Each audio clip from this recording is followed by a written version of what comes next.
அன்பு சகோதரனே சகோதரியே, வாழ்க்கையில் எனக்கு ஏன் இந்த கடினமான பாதை என்றும் கடந்து போகவும் பலன் இல்லை, உதவவும் யாரும் இல்லை என்றும் வேதனைப்படுகிறீர்களா? இதே போலத்தான் ஒரு மிஷினரி ஊழியர் ஒரு கடல் சார்ந்த தீவிற்கு சுவிசேஷம் அறிவிக்க வேண்டும் என்று புறப்பட்டு போகிறார். ஆனால் முதலாவது வழியில் ஆபத்தான விலங்குகள் நிறைந்த காடு ஒன்றை கடந்து போக வேண்டிய சூழ்நிலை.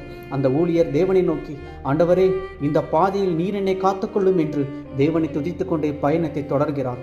வழியில் சில ஆபத்தான விலங்குகள் அவரை கடந்து சென்றும் ஒன்றும் அவரை நெருங்கவில்லை. காட்டை கடந்த பிறகு அந்த ஊழியர் ஆண்டவருக்கு நன்றி செலுத்தினார். உடனே கர்த்தருடைய சத்தம் அவர் காதுகளில் கேட்கத் தொடங்கியது, நீ நடந்து வந்த பாதையை திரும்பி பார் என்று. அவரும் திரும்பி பார்த்தபோது தான் வந்த பாதையில் தன்னுடைய காலடித்தடங்களுக்கு அருகில் இன்னொருவரின் காலடித்தடங்களும் பதிந்திருந்தது. இது என்ன என்று ஊழியர் கேட்டதற்கு கர்த்தர் சொன்னார், ஒன்றும் உன்னை சேதப்படுத்தாதபடிக்கு நான் உன்னோடு கூட வருகிறேன் என்றார். அதை கேட்டதும் மகிழ்ச்சியில் நிறைந்து, ஆண்டவரே, நீர் என்னோடு வருகிறீரா, இது எனக்கு எவ்வளோ பெரிய பாக்கியம் என்று துதித்துக் கொண்டே பயணத்தை தொடர்கிறார். இரண்டாவதாக வேகமாக நீரோட்டமுள்ள ஆற்றை கடக்க வேண்டியது இருந்தது. அதை பார்த்து மீண்டும் கர்த்தரை நோக்கி, ஆண்டவரே, இதிலிருந்தும் என்னை காக்கும்படி நீர் என்னோடு கூட வாரும் என்று சொல்லி ஆற்றை கடக்கிறார்.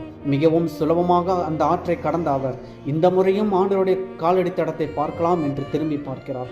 ஆனால் அவர் நடந்து வந்த வழியில் ஒருவருடைய காலடி தடம் மட்டுமே இருந்தது.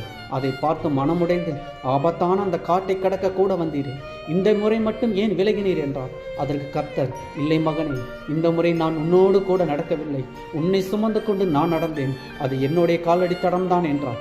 அதை கேட்டதும் அந்த ஊழியர் கண்ணீரோடு கர்த்தருக்கு நன்றி செலுத்தி ஊழியத்தை தொடர்ந்தார். அதுபோலத்தான் சகோதரனே சகோதரியே, வாழ்க்கையில் சில நேரம் ஆண்டவரே உங்களை கைவிட்டது போல உணர்கிறீர்களா? ஒன்றை மட்டும் நினைவில் கொள்ளுங்கள், அழைத்தவருக்கு தெரியும் எதுவரை கரம் பிடித்து நடத்த வேண்டும் என்று, எதுவரை சுமந்து கொண்டு செல்ல வேண்டும் என்று. இதுவரை கரம் பிடித்து நடத்தினவர் இன்று முதல் உங்களை சுமந்து கொண்டு செல்கிறார். ஆகையால் பிலிப்பு 4:6 படி நீங்கள் ஒன்றுக்கும் கவலைப்படாமல் எல்லாவற்றையும் குறித்து உங்கள் விண்ணப்பங்களை ஸ்தோத்திரத்தோட கூடிய ஜெபத்தினாலும் வேண்டுதலினாலும் தேவனுக்கு தெரியப்படுத்துங்கள். ஆமென்.